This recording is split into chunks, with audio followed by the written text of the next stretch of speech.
اللہ سے دوستی ہو گئی تو پھر کسی سے تعلق بنانے کی اور کسی بڑے کو خوش کرنے کی یہ جو ضرورت ہے وہ اندر سے ختم ہو جاتی ہے. وہ پھر دوستی کا درجہ کسی کو نہیں دیتا. جس وقت اللہ سے دوستی ہو جاتی ہے وہ انسان پھر دوستی کا درجہ کسی کو نہیں دیتا، نہ اپنی ماں کو، نہ اپنے باپ کو، نہ اپنی بہنوں کو، نہ اپنے بھائیوں کو، نہ اپنے بچوں کو.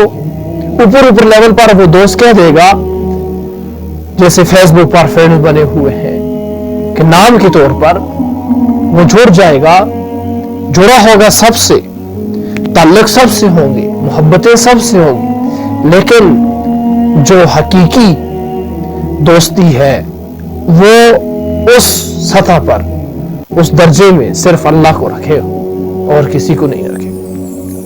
ارے بھائی یہ تعلق کوئی معمولی نہیں ہے، بہت بڑا تعلق ہے. اللہ سے دوستی ہو جانا، اللہ سے دوستی ہو جانا. تو آج کے بعد یہ اپنے دل و دماغ میں یہ بات بٹھا لیں کہ میں نے اللہ سے دوستی کرنی ہے، اللہ کو دوست بنانا ہے. اللہ کے علاوہ کوئی دوست نہیں ہے. وَمَا لَكُم مِّن دُونِ اللَّهِ مِن وَلِيٍّ وَلَا نَصِيرٍ، اور نہ کوئی مددگار ہے.